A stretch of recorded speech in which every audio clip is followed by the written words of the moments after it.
오늘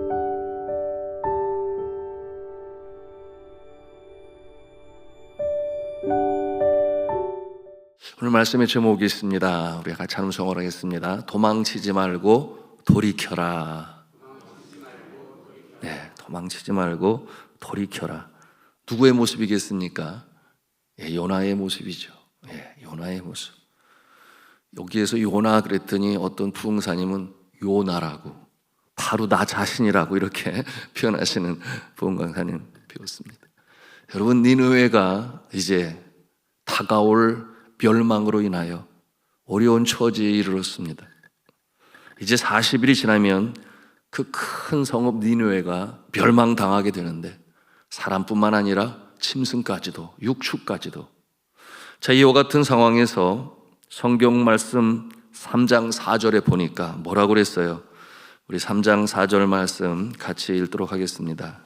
시작.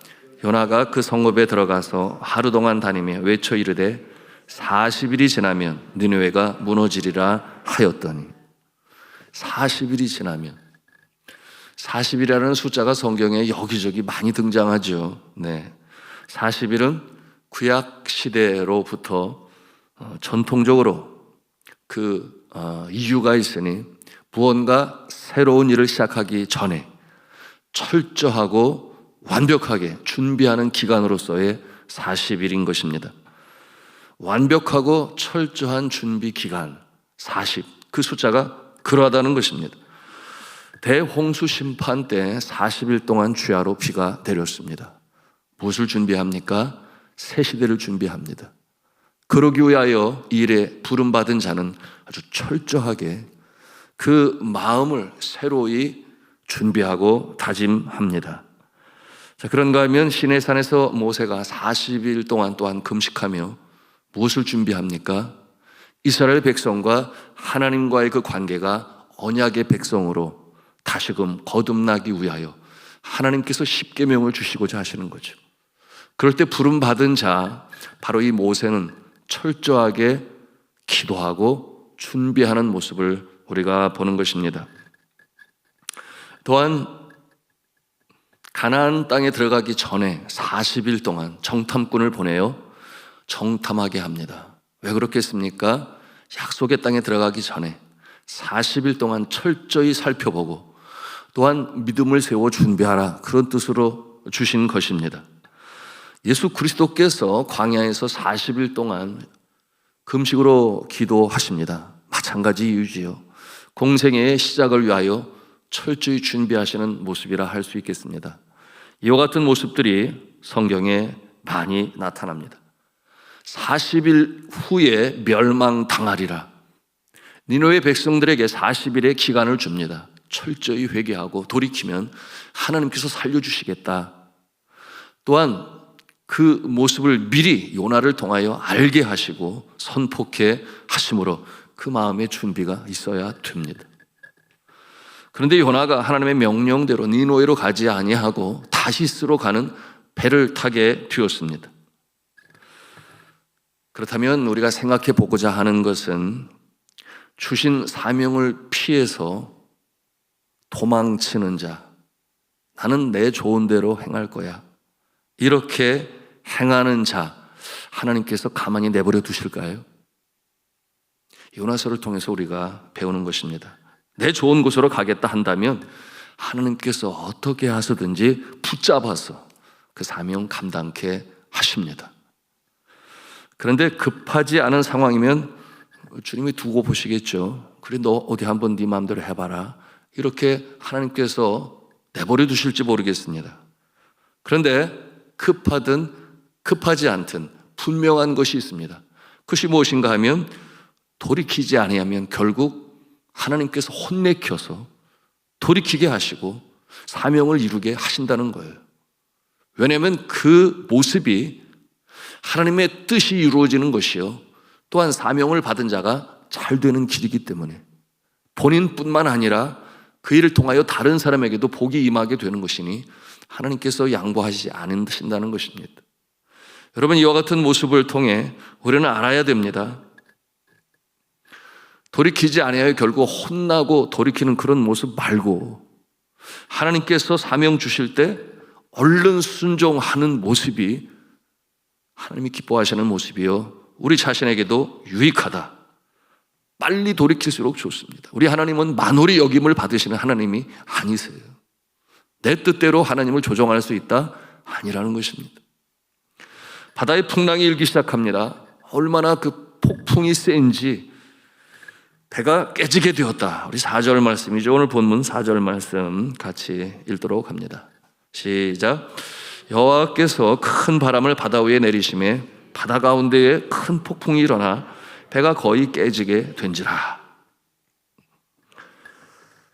저와 여러분은 이러지 말아야 되는데 상황 속에서 주께서 주시는 사명, 주께서 바라시는 바를 늘 자각하고 깨닫고 보며 순종하며 살아야 되는데 우리가 영적으로 민감하지 못하면 몰라요.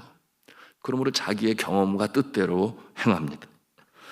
여러분, 우리가 영적으로 깨어 늘 세미한 성령의 음성을 들을 수 있어야 되는데요, 여러분, 기도하는 중에, 말씀을 묵상하는 중에 그 실력이 안 되면 주의 종을 통해 말씀이 선포되어질 때 우리가 말씀을 사모하는 마음으로 아멘으로 받아들이게 되면 주의 성령께서 깨달음을 주시죠. 이 길이 아니야, 이 길이야 라는 것을 말씀을 통해서 알려주십니다. 여러분, 이와 같은 모습을 가르쳐 spiritual insight라고 그래요. 영적인 분별력을 하나님께서는 우리에게 알려주십니다. 그러므로 복된 인생으로 살게 하십니다. 무슨 뜻이겠어요? 늘 깨어 있어야 한다. 기도함으로 깨어 있어야 한다. 말씀의 성도가 되어야 한다라는 것이죠. 그런데 요나는 어떤 모습이에요? 잠들어 있습니다. 깊은 잠에 들었다 그랬어요. 5절 후반부에 그 모습을 이렇게 묘사하고 있습니다. 그러나 요나는 배 밑층에 내려가서 누워 잠이 든지라. 천하태평의 모습일까요? 그렇지 아니에요. 여러분, 심리학자는 이렇게 말을 해요. 극히 심한 불안감이 올 때, 더욱 내가 해결할 수 없는 일이 맞닥뜨려질 때는 그 자리를 피하고 싶어서, 그 상황 가운데서 자신을 감추고 싶어서 잠을 자버린다는 것입니다. 소위 별대로 되라, 자포자기의 모습이라는 거죠. 저는 인생을 돌이켜보면서 제 자신에게 하나님께서 분명히 말씀하셨는데, 그럴 때 나를 죽이고 순종하며 나가야 되는데 그러지 않다가 다시금 돌이켜서 주의 길을 따른 적이 여러 번 있었습니다. 첫 번째는 신학교에 간 일이에요. 제 어릴 적 어머님이 소천하시기 전에 병석에서 저에게 안수기도 하시고, 내가 뭐가 되기를 원하니 물으실 때 나는 주의 종 목사님 되겠습니다. 그렇게 서원을 했는데, 그런데 자라면서 크다 보니까 목사님의 길이 너무나 힘들고 고생스러운 거예요. 그래서 제 친구들도 일반 학부로 전부 지원을 하는데 굳이 내가 그 길로 갈아야 될까 해서 일반 학부 쪽으로 지원을 했는데 하나님께서 자꾸만 떨어뜨리시는 거예요. 그때 제 마음에 깨달음이 왔죠. 하나님, 죄송합니다. 잘못했습니다. 그러므로 신학교 가게 되었습니다. 그러고 나니까 하나님의 복이 임했습니다. 두 번째, 신학교 마치고 더 공부하고자 이제 유학 가려고 열심히 영어 공부하고 토플 준비하고 그러는 가운데 하나님께서 제 심령의 부르심으로 당시 이동구 선교사님 모셔가지고 추수할 때가 되었는데 일꾼이 없습니다. 당신이 이제 철수하고 중국으로 갈 준비하면서 이 필리핀 두고 가는 사역에 대한 안타까움이 일었는데 성령께서 제 마음을 자꾸만 두드리셔가지고 졸지에 유학의 길은 선교지로 가게 되었습니다. 그런데 제가 군에 있을 때 병장 말렵에 하나님 앞에 서원했거든요. 주님 바라시면 어느 곳이든지 가겠습니다. 소원을 해놓고서는 엉뚱하게, 물론 시간적인 차이가 있습니다만, 그래서 또 순종하고 사역지로 가게 됐는데 그것이 복이었어요. 그리고 이후로 공부할 기회를 하나님께서 허락하셨습니다. 그런가 하면 세 번째, 필리핀에 선교사로 나갈 때 사역의 열매를 보여주시기 전까지는 들어오지 않겠습니다. 그걸 서원했거든요. 왜냐하면 사역의 열매를 보고 싶어서.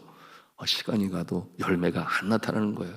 하나님이 자격이 안 되니까 계속 준비시킨 거겠죠. 저희 아내가 만삭이 되어 출산을 하러 한국에 들어가야 되는데 저는 사역의 열매가 없으니까 미안해, 정말 미안해, 내가 같이 갈 수가 없어. 같이 갈 수 없어. 다 혼자 가면 여러 가지로 힘들 텐데 미안해, 그럴 수가 없어. 정말 지금도 미안하죠. 그런데 선교지에서 하나님의 약속을 지키기 위해 열심히 수고하다 보니까 4년 반 만에 들어오게 되었는데 하나님께서 얼마나 열매를 많이 주셨는지 개척되어진 교회 사역자들과 더불어 20명이 한국에 같이 들어와가지고, 왜냐하면 그들에게 약속했거든요. 사역의 열매가 나타나면 내가 약속할게, 너희들 마닐라가 아니라 서울 구경시켜줄게, 이렇게 해가지고 했는데 하나님이 큰 복을 주셔서 그렇게 되었습니다. 그런가 하면은 네 번째 안식년을 가게 되었습니다. 2년간의 석사과정을 마치고 나니 동료들은 전부 이제 박사과정으로 가는 거예요. 그런데 저는 하나님 앞에 또 약속했지 않습니까? 미국 비자가 안 나오니까 나오게 해주시면 석사과정만 마치고 곧바로 선교지로 돌아와서 주어진 사명 감당하겠습니다, 이렇게 했는데 저희 논문 지도 교수님이 아주 저명한 분이신데 영국 런던 바이블 컬리지에 이미 박사과정에 제 이름을 올려놨다는 거예요. 공부하는 금에 쭉 해서 해야지 중간에 멈추면 안 된다고. 그러니 거기 가서 공부하면 된다고. 너무나 감사하고 고맙지요. 정말 이런 기회가 올 수 있을까? 그런데 그 약속한 것이 생각이 나니까 포기했죠. 그리고 선교지에 가니까 하나님께서 복을 주시는데 그 어린 아기와 같았던 신학교도 또한 이 유치원과 초등학교도 하나님께서 복을 주시기 시작하니까 너무나 잘 되는 축복의 역사를 경험할 수가 있었습니다.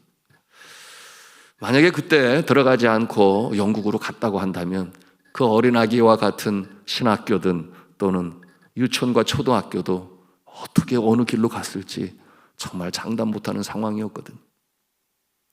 여러분, 순종함으로 하나님이 복을 주십니다. 마지막은 고국으로 들어오는 일인데 선교주 상황이 은혜 가운데 잘 성장하니까 어느 선교사보다도 물질 후원도 많고 안정적으로 잘 크고 지역사회에 이제는 인사가 되었고 여기저기 행사마다 초청하여 불러주고 이런 상황, 그냥 안정 가운데 가면 될 것을 교회에서 부르시니까 이게 뭐지? 이런 상황 가운데서 기도하는 중에 고심이 깊어가지요. 하나님께서 부르신다. 한국교회를 살려라. 샘플 교회를 만들어라. 이와 같은 음성으로 자꾸만 주시는 거예요. 난 그럴 자격이 없습니다. 아무리 주님 앞에 외쳐도. 여러분, 그 부담이 가시지가 않는 거예요. 하나님의 뜻인가 보다. 그러므로 들어왔습니다. 목회 초년병 아니겠습니까? 초짜 아니겠습니까? 완전히. 뭘 합니까? 그저 열심히 행하는 거예요. 하나님께서 일을 이뤄가시기를 바랍니다. 코로나 때 얼마나 어려웠습니까? 교회들이 평균 30%가 줄어들게 되었고 한국교회는 지금 너무 어려운 가운데 있는데 그래도 하나님께서 긍휼히 여기사 우리 교회 코로나에 큰 영향 받지 아니하고 오히려 리모델링을 하고 새로워지는 모습을 갖게 하시니 그것도 복이에요. 자, 주 안에 사랑하는 성도 여러분, 한 사람을 택하시고 부르실 때 하나님께서는 구원으로 부르실 뿐만 아니라 사명도 주십니다. 왜 이 땅에 보내셨는지, 어떠한 모습으로 살아가야 하는지, 나라고 하는 존재를 지금도 살려주시는 이유가 무엇인지, 여러분 이 새벽에도 기도하심으로 내가 살아있는 이유와 그 사명에 나는 지금 순종하고 있는가, 여러분 살펴보시기를 간절히 바랍니다. 왜냐하면 그 사명에 순종하는 것, 물론 그 전에 발견할 수 있어야 하고, 발견되어진 사명에 순종하는 것은 나뿐만 아니라 남을 살리는 것이요 하나님의 영광이 나타나는 길이기 때문입니다. 내 자신을 부인하고 나의 십자가를 지고 나를 쫓을 것이니라. 그 부인이 뭐겠어요? 하나님의 뜻을 쫓는다는 거예요. 내 뜻이 아니라. 자, 그런데 요나가 내 마음에 안 든다고 거절을 했어요. 그 나쁜 아시리아인들, 왜 그들이 회개하고 다시금 살아나야 하는가? 하나님의 멸망이 임하기를 바라고 있습니다. 어차피 일어날 일인데 하필 그래 왜 나를 사용하시는지 아마 그런 고민도 있었을 거예요. 다른 사람을 쓰시지. 도망칩니다. 사명을 저버리는 거예요. 여러분, 나만 죽는 게 아니죠. 사명에 순종하지 아니하면, 사명에 순종하지 아니하면 나만 죽는 게 아니라 곁에 사람들까지, 나아가서는 이처럼 많은 니느웨 백성들까지 죽어요. 한번 같이 하음성으로 따라서 하겠습니다. 사명에 순종하면 살리는 역사, 불순종하면 죽이는 역사. 네, 그것이 여러분 성경에 보여주고 있는 하나님의 역사입니다. 자, 14절 말씀 우리 보기를 원하는데요. 14절 말씀 같이 읽습니다. 시작. 우리가 여호와께 부르짖어 이르되 여호와여 구하고 구하오니 이 사람의 생명 때문에 우리를 멸망시키지 마옵소서. 무죄한 피를 우리에게 돌리지 마옵소서. 주 여호와께서는 주의 뜻대로 행하심이니이다 하고, 배 안에 탄 사람들이 그 폭풍 속에서 요나에게 하는 말 아니겠습니까? 이 한 사람 요나 때문에 우리 전체를 멸망시키지 마옵소서. 사명자의 길이 무언가를 보여주는 거예요. 우리가 그런 사람 되면 안 되는데, 나는 축복의 통로가 되어야 하는데, 어디에서도 누구에게도 어떤 일에도 복의 통로가 되어야 하는데, 특별히 하나님께서 특별히 부르신 자들, 사명으로 주신 자들, 그 사명에 순종하지 않으면, 제대로 감당하지 아니하면, 여러분 그 모습 때문에 자신도 힘들고 또한 남도 어렵게 되고, 여러분 이와 같은 모습이 오늘날 한국교회의 모습이 아닌가 그런 생각을 해요. 목사로, 선교사로, 장로로, 권사로, 한수집사로, 중직자로 하나님께서 부르셔서 사명을 주시는데, 여러분 왜 중요합니까? 초신자들이 보는 거예요. 헛도한 모습으로 주를 섬기나. 여러분 주신 사명 감당할 때 하나님의 복이 임하는 줄로 믿으시기를 바랍니다. 목사에게는 목사가 받는 분복이 있고, 선교사는 선교사에게 받는 분복이 있고, 장로, 안수집사, 권사 마찬가지예요. 직분을 세우실 때 그 직분을 충성으로 감당할 때 하나님께서 예비하신 복이 있는데, 여러분 그것을 저버리고 오늘 이 요나와 같이 또는 내 좋을 대로 아니라는 것입니다. 여러분 그와 같은 모습은 세상 사람들 보기에도 뭐 나랑 다를 바가 없네. 여러분 그와 같은 말을 듣는다고 한다면 하나님의 얼굴이 믿지 아니하는 사람 앞에서 어떤 모습으로 비춰지는 것입니까? 여러분 이처럼 하나님께서 부르실 때 그 사명 제대로 감당해야 나의 심령이 먼저 잘 되고, 가정, 나아가서 일터, 생업의 현장, 하나님의 나라가 질서 가운데 확장되며 많은 사람들에게 영향력을 미칠 수가 있는 것이죠. 자, 오늘 말씀 5절에 보니까 어떤 모습이에요? 배를 가볍게 하려고 아까운 물건 다 바다에 던져버립니다. 이게 얼마나 큰 손실이에요. 그들이 무슨 죄가 있습니까? 누구 때문에 그래요? 요나 때문에 그래요. 사명받은 자 때문에, 그 사명을 피하여 도망가고 있는 요나 때문에. 여러분 이와 같은 모습이 오늘 이 시대에 우리의 모습, 그야말로 경고의 나팔처럼 들립니다. 그리스도의 순결한 신부가 되어야 할 교회가, 주의 종들이, 사명자들이 그 모습, 잘못된 모습으로 인하여 교회가 어려움을 겪는 것은 아닌지 참 자성하고 돌이켜야 될 부분입니다. 자, 오늘 11절 12절 그래도 요나가 자신이 누군가를 알게 하시니까 양심의 소리를 듣죠. 선지자의 모습 보여주고 있는데요. 11절 12절 같이 읽습니다. 시작.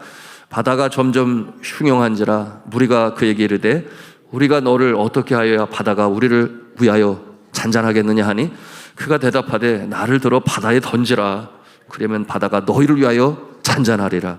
너희가 이 큰 폭풍을 만난 것이 나 때문인 줄을 내가 아노라. 아니라. 그 예기치 않은 상황, 다 죽어가게 되었을 때 주의 종 선지자의 양심이 살아납니다. 나 때문이었구나. 나 때문이었구나.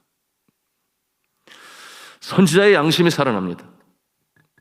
한편으로 정말 놀랍게도, 한편으로 정말 죽고 싶지 않습니까? 하나님이요, 어쩌자고 이러십니까? 이 사람들이 무슨 죄가 있나이까? 차라리 나를 죽여 주십시오. 여러분, 여기서 우리는 요나가 참 선지자인가 아닌가? 물론 한때 사명 피하여 도망치긴 했지만 여전히 그 근본, 그 바탕에는 주께서 기름 부어 세우신 선지자의 그 면모를 보여주는 모습을 우리가 됩니다. 오늘 시대에 정말 필요한 것, 내가 주의 종입니다, 부역장입니다, 그래도 성도의 대표인 장로입니다. 여러분, 어려움이 임할 때 내가 잘못했습니다, 나 때문입니다, 이와 같은 자세로 주님 앞에 돌이키며 오늘 요나와 같은 자세가 된다면 여러분, 한국교회는 다시금 살아날 줄로 믿습니다. 문제는 그러지 못해서 교회가 문제가 터지고 가라앉는다면 목사가 대표자 된 마음으로 주님 앞에 회개하고 철저히 통에 차복하고, 주님 제가 잘못했습니다, 무지한 성도들 하나님의 노여움을 거두어 주시옵소서. 또한 가정에 어려움이 임하면 주님 제가 가장입니다, 제 아내가 아니라 자녀가 아니라 저를 벌하여 주옵소서. 그런가 하면 나라의 어려움이 임하면 하느님이여 내가 대통령입니다, 나라가 어려움을 당하는 것은 나의 잘못입니다, 자신을 돌이켜보고 무엇을 잘못했는지 국민 앞에 고백하고 새로운 길을 모색하고, 여러분, 나라가 새로워질 것입니다. 여러분, 이 요나의 모습을 통해서 우리가 배우는 영적 교훈인 것입니다. 이것이 하늘 아버지부터 권세를 위임받은 자의 바람직한 모습 아니겠습니까? 그럴 때 공동체는 감동을 받고 다시금 하나가 되는 것이요, 주님의 은총과 긍휼이 임하게 되는 것입니다. 자, 이 장면에서 우리는 죽고자 하는 요나의 결단을 보면서 한편 연민의 정을 느낍니다. 자, 성도 여러분, 우리가 불쌍히 여길 때 우리 하나님은 더욱더 그러하시죠. 이처럼 회개하고 돌이키는 자, 내가 잘못했습니다, 나를 죽여 주시옵소서, 통에 자복하면 주님 앞에 나아가는 자 하나님께서 내버려 두시나요? 찬양하시죠. 하나님께서는 구원의 방편을 마련하시니 예기치 않은 바닷속에 던져지는 그 풍랑 속에서 큰 물고기를 준비하셔서 구원을 준비하시는 하나님, 그리고 하나님의 뜻을 또한 계속해서 이루어가기를 계획하시고 행하시는 하나님, 그렇습니다. 우리 내일 계속해서 이어지는 부분 이어가도록 하겠습니다.